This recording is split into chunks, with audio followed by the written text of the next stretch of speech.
Tingnan mong mabuti, ang mga hilera ng maiikling metal na bukol na iyon ay hindi basta inilagay lang. Tinatawag silang shear studs at direktang iniwelding sa bakal na sahig ng tulay gamit ang espesyal na welding gun. Sa proseso, isang mabilis na bugso ng kuryente ang nagpapainit at nagpapalambot sa bakal sa ilalim ng stud. Pagkatapos, idinadagdag ang presyon upang magsanib ng matibay ang stud at bakal, halos imposibleng matanggal. Ano ang gamit nito?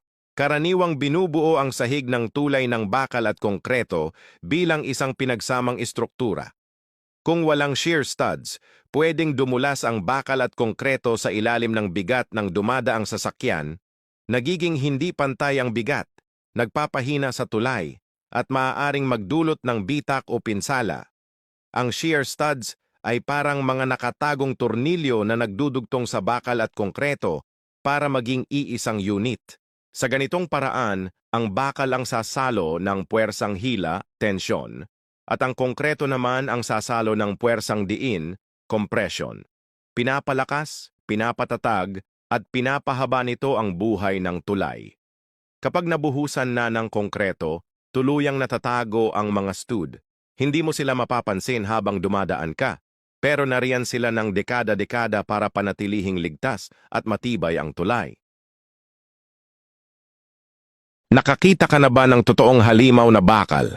Hindi mula sa sci-fi movie kundi isang umuugong na bakal na higante na ginawa para hukayin ang mismong mundo, ang bucket wheel excavator.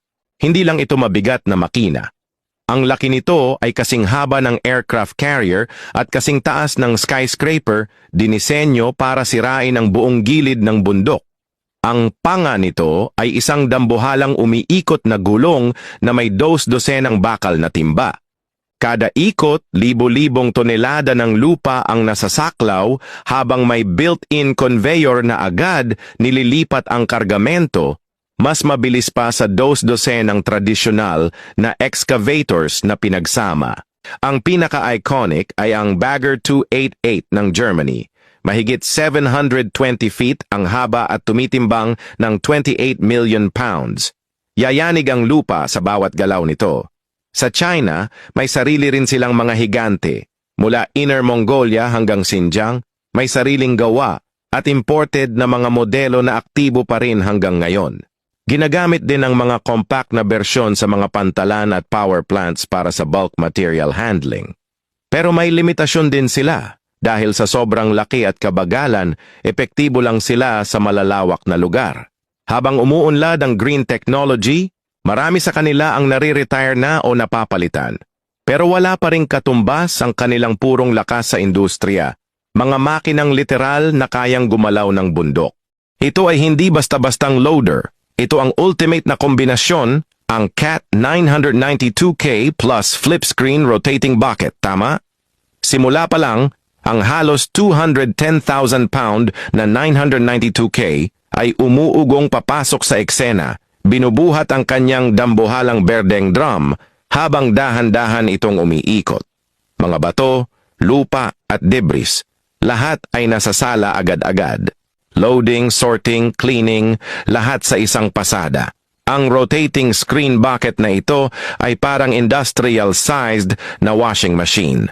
Pero imbes na labahin, ang nililinis nito ay construction waste, bato, ugat at putik.